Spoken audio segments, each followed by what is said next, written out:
I, Shri R.N. Ravi, Governor of West Bengal, on the advice of Shri Shubhendu Adhikari, Chief Minister of West Bengal, hereby appoint the following persons in the Council of Ministers for the State of West Bengal: Shri Dilip Ghosh, Shrimati Agnimitra Paul, Shri Ashok Kirtinia, Shri Khudiram Tudu, and Shri Nishit Pramanik. May I now request Shri Dilip Ghosh, Honorable Minister Designate, to write and take oath before the Honorable Governor.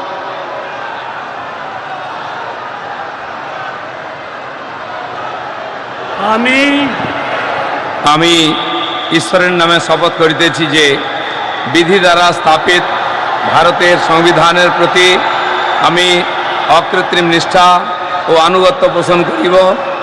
আমি ভারতের সার্বভৌমত্ব ও অখণ্ডতা রক্ষা করিব। পশ্চিমবঙ্গ রাজ্যের মন্ত্রী রূপে আমার কর্তব্যসমূহ নিষ্ঠাপূর্বক এবং বিবেকসম্মতভাবে নির্বাহ করিব এবং ভয় বা পক্ষপাত প্রীতি বা বিদ্বেষ রহিত হইয়া সকল শ্রেণীর জনগণের প্রতি সংবিধান ও বিধি অনুসারে ন্যায়াচরণ করিব। আমি শ্রী দিলীপ কুমার ঘোষ ঈশ্বরের নামে শপথ করিতেছি যে পশ্চিমবঙ্গ রাজ্যের মন্ত্রী রূপে যে কোনো বিষয় যাহা আমার বিবেচনার জন্য আনিত হইবে বা আমি জ্ঞাত হইব, তাহা ওই মন্ত্রী রূপে আমার কর্তব্যসমূহের যথাযথ নির্বাহের জন্য যেরূপ আবশ্যক হইতে পারে তদ ব্যতিরেকে আমি প্রত্যক্ষ বা পরোক্ষভাবে কোনো ব্যক্তি বা ব্যক্তিগণের নিকট জ্ঞাপন করিব না বা প্রকাশ করিব না।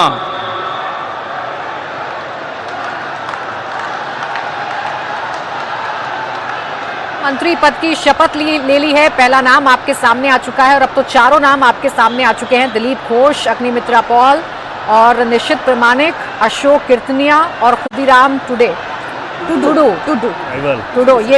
ये ट्राइबल चेहरा है। अशोक कीर्तनिया एससी चेहरा है जो कि बनगांव उत्तर से जीत कर आए हैं, और दिलीप घोष वरिष्ठ नेता हैं, बीजेपी अध्यक्ष की जिम्मेदारी 2021 में संभाल चुके हैं, ओबीसी चेहरा है। तो जो कॉम्बिनेशन कास्ट का हो सकता है, जो कॉम्बिनेशन रीजन्स का हो सकता है, वो आपको इन पांचों नामों में इस वक्त नजर आ रहा है। 2016 में खड़गपुर सदर सीट से पहली बार चुनाव जीते, 7 बार के विधायक ज्ञान सोहन पाल को हराया दिलीप घोष ने।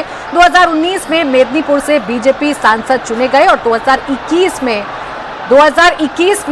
जो संगठन की जिम्मेदारी है वो दिलीप घोष ने संभाली थी। अब देवेंद्र, जातीय संतुलन की अगर इसमें बात करें तो दिख रहा है कि क्या कॉम्बिनेशन होगा आगे आने वाली सरकार। बिल्कुल प्राची, और पहला ही जो रिफ्लेक्शन होना था कि एक इंक्लूसिव कैबिनेट दिखे, तो संख्या भले ही छोटी रखी गई लेकिन उस छोटी संख्या में भी उसका रिप्रेजेंटेशन का ध्यान रखा गया है।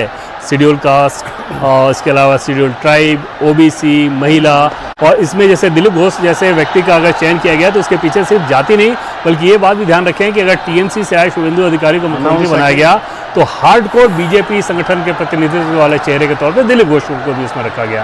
और निश्चित तौर पर महकमा भी महत्वपूर्ण रहेगा। सरकार में सीधे सीधे नंबर 2 वाला मैसेज पार्टी ने दिया। तस्वीर आप देख रहे हैं, दिलीप घोष अब सभी से प्रणाम करते हुए आपको दिखाई दे रहे हैं, और 7 बार के विधायक ज्ञान सोहन पाल को हराकर 2016 में उन्होंने खड़गपुर सदर से चुनाव जीता। और पश्चिम बंगाल में जब बीजेपी उतनी ताकतवर शक्ति नहीं थी, उस वक्त भारतीय जनता पार्टी के सबसे बड़े चेहरे के तौर पर दिलीप घोष को हम देखते आए।